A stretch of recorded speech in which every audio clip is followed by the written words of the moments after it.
안녕하세요. 10만시간 연구에서 개발한 왕초보도 프리토킹 할 수 있는 새로운 영어 학습법을 가르치는 10만시간 영어 채널입니다. 저는 한국어로 제대로 학습하여 영어 프리토킹까지 하게 만드는 새로운 학습법을 연구하고 개발한 영어 연구가이자 영어 강사입니다. 오늘은 지난 시간에 이어서 원어민 내 속에 있는 새로운 영어 사용법에 대한 2부 강의를 하도록 하겠습니다. 이 강의를 들으시면 마치 원어민처럼 원어민 방식으로 암기 없이 영어 전치사를 자유롭게 사용하시는 놀라운 경험을 하시게 되실 것입니다. 영어 문장의 5가지 구성 요소 중에 오늘은 5번째 부가어 부분의 3가지 의미 단위 중에 명사류 문법 단어로 쓰이는 전치사에 대해서 공부하는데, 이 중 영어에서 약 90% 이상을 차지한 10개의 전치사 중 일부에서 다루지 않은 with, by, about, from, to 이 5가지에 대한 원어민식 영어 전치사 사용법에 대한 강의를 하도록 하겠습니다. 그럼 6번, 우리가 with라는 전치사를 보통 1번식 방식으로 어떻게 배웠냐? with는 함께 가지고 이런 뜻이 있다. 물론 이제 함께 가지고 이 정도만 외우셨겠죠? 이렇게 하시면 절대로 with를 20%밖에 쓰지 못합니다. 원어민 방식은 외우지 않습니다. 사람이나 사물, 상황, 감정들을 내가 가지고 있어야 하는 상황일 때는 다 with를 쓴다. 자, 보도록 하겠습니다. 그럼 나는 존을 사랑하고 있다. 내가 사랑하고 있는데 존이라는 사람과 함께, 그 사람과 함께 사랑을 하고 있는 거잖아요. 대상과 함께. 그래서 나는 사랑하고 있는데 존과 함께 사랑하고 있다라는 이 사람과 함께라는 전치사 with를 사용한 겁니다. 두 번째, 설탕을 탄 커피. 타다니까 타다가 영어로 뭐지? 뭐 넣다인가? 고민을 하실 텐데요. 여기서는 뭐죠? 이 커피가 이 사물, 이 설탕이라는 사물을 결론적으로 가지고 있는 거잖아요. 즉 어떤 사물이 사물을 가지고 있는 그 상황도 영어에서는 전치사 with를 쓸 수 있습니다. 그래서 커피인데 설탕을 가진 커피. 근본 의미를 생각하시면 영어가 쉬워지십니다. 손을 넣은 채 서 있다. 주머니에 손을 넣은 채 서 있다. 그라는 애가 주머니에 손을 넣고 있는 그 상황을 가진 채 서 있는 거잖아요. 여기서는 사람도 아니고 사물도 아니고 어떤 상황을 가지고 있을 때도 그때 전치사를 with를 씁니다. 그래서 그가 서 있는데 어떤 상황을 가지고 있느냐?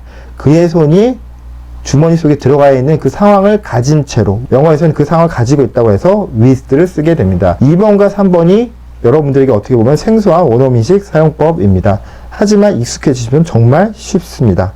연필로 쓴다. 방법이니까 by 아닙니다.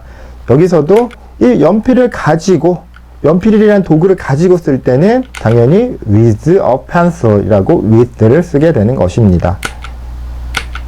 그는 공포로 떨고 있었다. 결국은 이 공포라는 감정을 가지고 있으니까 떨게 되지 않았습니까? 그래서 뭔가 감정을 가지고 있다. 감정인데 그걸 가지고 있으니까 여기 때도 trembling, 떨고 있는데 공포를 가지고 있으니까 떤다라는 with가 나오는 것입니다. 이걸 그냥 단순히 외우시면 절대로 안 됩니다. 나는 그 선물 때문에 몹시 기쁘다. 때문에니까 because of일 것 같은데요. 선물을 받았다는 이유를 가지고 있기 때문에 기쁘게 됐을 때, 즉 어떤 감정이 나왔는데 뒤에 걸 가지고 있어서 그런 감정이 생기게 된 거라면 그때는 전치사를 with를 쓰게 됩니다. 핸드폰에 문제가 있다. 이 핸드폰이 문제를 가지고 있으니까 핸드폰에 문제가 있겠죠. 즉 어떤 대상에 문제를 가지고 있으니까 이것도 문제인데 있어요, 문제가. 핸드폰이 가지고 있는 문제. 그래서 이렇게 with를 쓸 수 있게 되는 것입니다. 7번, 우리는 to하고 어디로 에게까지 이렇게 외워서 씁니다. 하지만 뭐뭐로는 by가 될 수도 있고 to가 될 수도 있고 여러 가지로 바뀌다. 그리고 이 애는 전치사 상황에 따라서 at도 되고 on도 되고 to도 되고 다양합니다. 그래서 절대로 이 한국어 애는 to다 이렇게 외우시면 죽었다 깨어나도 영어를 제대로 하실 수 없습니다. 까지만 봤을 때 by도 되고요, to도 되고 until도 됩니다. 그렇기 때문에 한국어는 그냥 어쩔 수 없이 우리나라 말로 바꾼 거지, 그 문장에 쓰여있는 근본 의미를 찾으셔야 되고, 그 근본 의미를 가진 전치사, 즉 이 to는 근본 의미가 뭐냐, 어디 목표를 향하고 있다. 이 어디가 뭐냐, 사물을 향할 수도 있고요, 장소를 향할 수도 있고 방향, 사람, 시간, 숫자, 상황을 다 향할 수 있게 되는 것입니다. 즉 내가 뭔가를 향하고 있다는 말을 하고 싶을 땐 다 to를 쓰면 되는 것입니다. 이게 바로 원어민식 사용법입니다. 예문을 보시면 나는 문으로 걸어갔다. 나는 문으로, 사물로 향해 갔으니까 걸어갔는데 문 쪽으로 to가 나오시죠. 너는 전에 내게 그것을 말했니? 사람에게니까 너 말했냐? 그것을 나에게, 사람에게니까 to죠. 캐나다까지, 장소를 정해놓고 거기까지잖아요. 즉 장소를 향해서 거기까지 간 거니까 to 캐나다가 나오는 거죠. 나는 오후 4시까지, 이것도 시간을 정해놓고 그 길을 향해 가는 거죠. 그래서 시간을 향해서 가기 때문에 향하다는 전치사 to 4pm이 나오게 되는 것입니다. 우리는 빠른 음악에 맞춰 춤을 췄다. 맞추다, 이게 가장 어려운 to의 사용법인데요. 어떤 상황, 지금 음악이라는 그 상황에 지금 내가 맞춰서 춤을 추고 있잖아요. 그럼 내 마음과 내 정신이 그 음악을 향해 있잖아요. 그러니까 맞출 수 있잖아요. 이게 그런 의미로 발전해서 뭐뭐에 맞춰서 할 때 to가 나오는 겁니다. 예를 들어서 나는 음악을 듣는다 할 때 listen to music이 뭐냐면 내가 듣고 있는데 내 정신이 이 음악을 향해 있으니까 듣고 있는 거다 라는 의미로 이렇게 to가 나오는 것입니다. 8번 by를 그냥 옆에, 의에 이렇게만 외우시지 마시고요. 근본 의미가 뭐라고요? 어떤 장소 옆에, 사람 옆에. 근데 장소나 사람 옆에 있으니까 뭐죠? 당연히 옆에 있는 사람이 영향력을 가질 테니까 그 장소나 사람에 의해, 아니면 통신 매체 시간에 의해, 이런 두 가지 의미가 생겼습니다. 보시면 나는 창문 옆에 앉았다. 이건 그냥 장소 옆에니까 by 쓰시면 됩니다. 화재로 파괴되었다. 그러니까 그 건물이 화재 옆에 있었다고 해보세요. 그 화재 옆에 있으면 뭐 화재가 영향을 주기 때문에 화재로, 즉 원인을 나타내는 뭐뭐에 의해가 됐을 때 그래서 by도 쓸 수 있으시게 됩니다. 나는 이메일로 보냈다. 방법 중에서 통신 매체에 쓰는 방법은 무조건 by로 사용합니다. 왜냐하면 이거에 의해서 생긴 거니까요. 7시까지 끝내야 된다. 자, 이때 by가 시간인데 시간 중에서 뭐뭐까지 늦지 않게라는 뜻으로 까지를 쓰고 싶을 때는 이렇게 by를 씁니다. 예를 들어 7시까지 숙제 계속해라 할 때는 until. 이렇게 사용법이 다릅니다.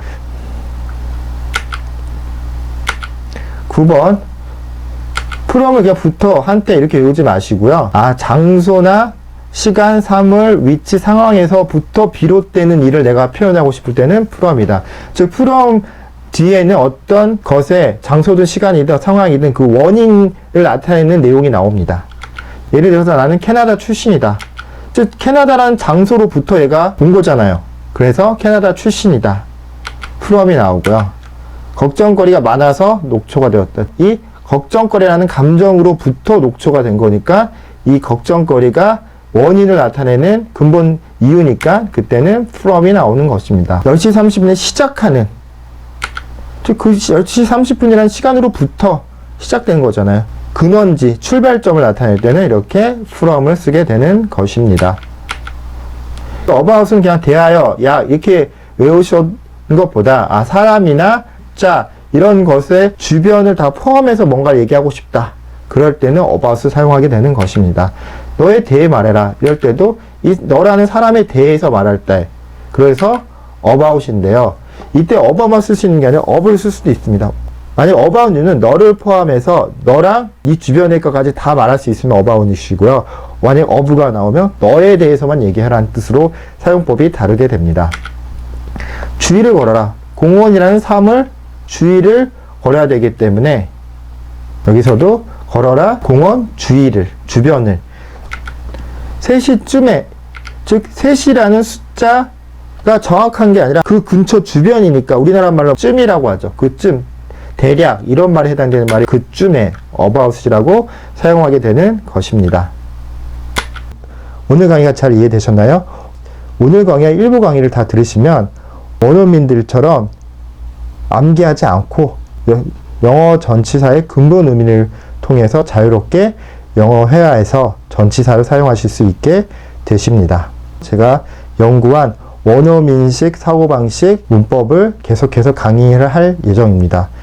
그 수업도 열심히 들어주시면 실력이 꼭 향상되시고 프리토킹 하실 거라 믿습니다. 오늘 강의가 좋으셨으면 구독, 알림, 좋아요 설정해 주시고요. 여러분들이 프리토킹을 하실 수 있을 때까지 저는 열심히 연구하고 계속해서 열심히 강의를 올리는 10만 시간 영어 채널이 되도록 하겠습니다. 오늘 시청해 주셔서 감사합니다.